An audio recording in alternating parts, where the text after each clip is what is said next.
তো আপনারা কেমন আছেন? আশা করি আপনারা ভালো আছেন, আমিও খুব ভালো আছি। তো নিয়ে চললাম একটা নতুন ব্লগ নিয়ে।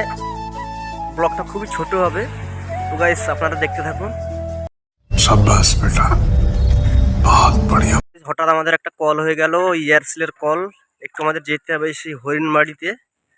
তো গাইস আমি আর আমার ওই দাদার ছেলে দুজন যাবো, বেরোচ্ছি এই বাইক নিয়ে।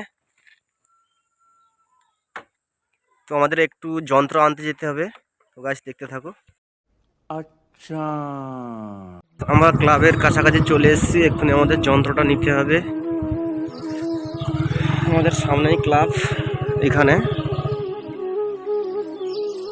তো গাইস এক্ষুনি আমাদের এই ক্লাবের ভিতর থেকে যন্ত্রটা বের করব।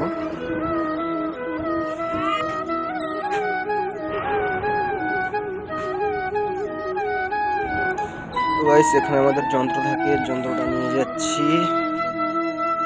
আমাদের এখন হরিণবাড়িতে এয়ারসেল আছে, আমরা দুজন বেরিয়ে যাচ্ছি। আর একটু পরেই আমরা এয়ারসেল ময়দানে পৌঁছে যাব। তো গাইস ফাইনালি আমাদের এয়ারসেল শুরু হয়ে গেছে, আপনারা দেখতে থাকুন।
তো গাইস আমার এই ছোট্ট ব্লগটা যদি আপনাদের ভালো লেগে থাকে, তাহলে প্লিজ চ্যানেলটিকে লাইক এবং সাবস্ক্রাইব করতে ভুলবেন না।